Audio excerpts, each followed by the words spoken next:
আসসালামু আলাইকুম আপু ভাইরা সবাইকে আমার রান্নাঘরে আমি আবারও আমন্ত্রণ জানাচ্ছি। আজকে আমি নিয়ে এসেছি মিল্ক পাউডারের রসমালাইয়ের রেসিপি। তো সেটা আমার পেজে অনেক আগেই আমি দিয়ে দিয়েছিলাম, কিন্তু সবার রিকোয়েস্টে আজকে ভিডিও করে দেখাবো। কিছু টিপস অ্যান্ড ট্রিক্স আছে, সেগুলোও বলে দেব। তো চলুন জেনে নেই আমাদের কি কি লাগবে। এখানে আমি মার্কস দুধ নিয়েছি 1 কাপ, ডিম একটা, রুম টেম্পারেচার থাকতে হবে, ফ্রিজের হলে বের করে নেবেন। আর এটা মেপেও নিতে পারেন, অনেক সময় ডিমগুলো অনেক বড় ছোটো থাকে, তো কাপের 4/1 ভাগ ডিম হতে হবে। 1 টিস্পুন আমি এখানে বেকিং পাউডার নিয়েছি, আমার এখানে ঘি লাগবে 1 টিস্পুন। তো আর এখানে আমাদের দুধের মিশ্রণের জন্য 1 কেজি দুধ আমি নিয়েছি, আর চিনি 1 কাপ, আর এখানে আমি 2টা এলাচ দিয়েছি জাস্ট ফ্লেভারের জন্য। তো প্রথমে আমরা ডোটা রেডি করার আগে আমরা দুধটা চুলায় বসিয়ে রেখে দেব যাতে এটা ঘন হয় অল্প আঁচে, তারপর আমি দেখাচ্ছি। তো আমরা একটা হাঁড়িতে দুধ আর চিনিটা দিয়ে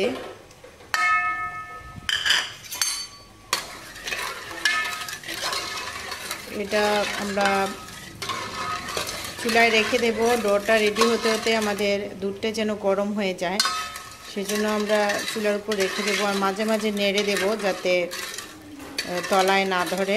তো আগুন অল্প রেখে দেবেন, তাহলে আর তলায় ধরবে না। তো ঢেকে রেখে দিতে হবে।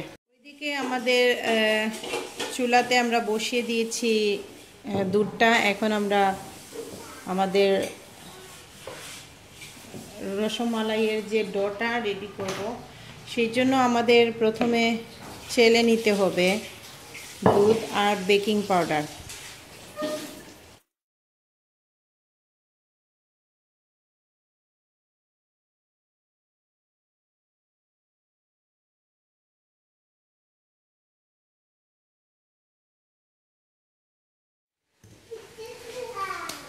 তো আমাদের দুধটা চালা হয়ে গেছে, এখন আমরা ডিমটা দিয়ে দেব।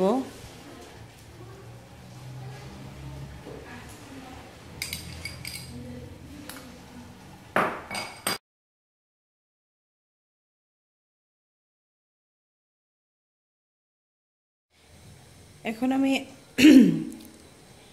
হাত দিয়ে ভালো করে ময়ান করে নেব।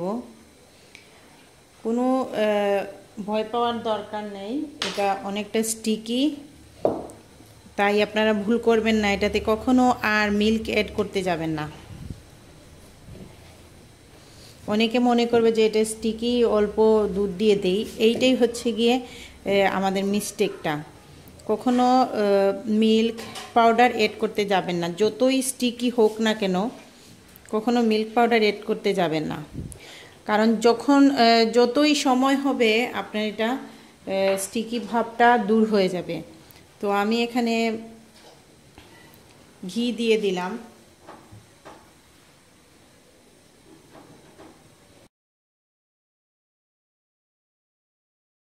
তো আমাদের ডোটা তৈরি হয়ে গেছে। এখন আমরা এটাতে মানে ছোট ছোট আপনারা হাতে ঘি লাগিয়ে নেবেন।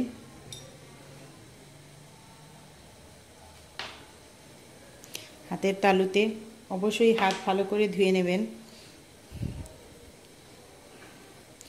আর রসগোল্লা মানে এগুলা যতটুকু করবেন তা থেকে ডবল কিন্তু হবে, অনেক বড় হবে, তাই ছোট ছোট করে আপনারা রসমালাইগুলা রেডি করে নেবেন, এইভাবে ছোট ছোট করে। তো আমি ছোট ছোট করে বানানোর পর আপনাদেরকে দেখাচ্ছি। তো আমরা মিষ্টিগুলা মানে রসমালাইগুলো রেডি করে রেখেছি ছোট ছোট বল করে। এখন আমরা দুধে এটা দিয়ে দেব।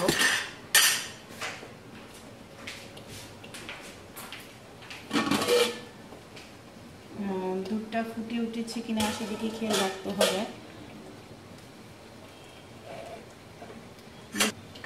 এখন আমরা একসাথে মিষ্টিগুলো দিয়ে দেব, দিয়ে আমরা এটাকে মাঝারি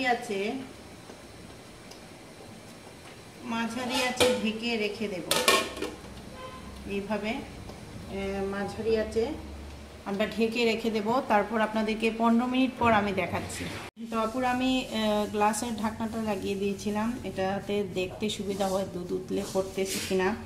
তো আগুনটা আমরা কিন্তু মাঝামাঝি থেকে একটু কমেই দিচ্ছি, এখনও সেইভাবে আছে কারণ দুধটা আগে ফুটানো ছিল। তো 15 মিনিট হয়ে গেছে, আমি একটু ঢাকনাটা খুলবো। খুলে আপনারা এরকম শলা একটা নিতে পারেন, নিয়ে এইভাবে হোল করে দেবেন প্রতিটা মিষ্টিতে, যেন ভিতরটা কাঁচা না থাকে। ভিতরে দুধটা যাওয়ার জন্য হেল্প করার জন্য এই প্রসেসটা। অনেকের রসমালাইয়ের ভিতরটা শক্ত থাকে, সেই জন্য এই টিপসটা আমি বলে দিলাম।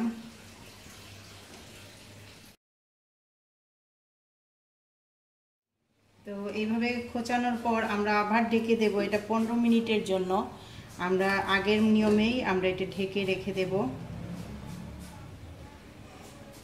তো 15 মিনিট পর আমি আপনাদেরকে দেখাচ্ছি। তো আপুরা আমাদের রসমালাইটা রেডি হয়ে গেছে। এটা গরম গরম খেতে পারবেন, আবার ঠান্ডা করেও খেতে পারবেন। আমি ভিতরটা কেটে দেখাচ্ছি,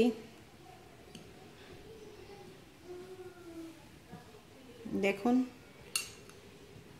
খুব সফট একটা রসমালাই।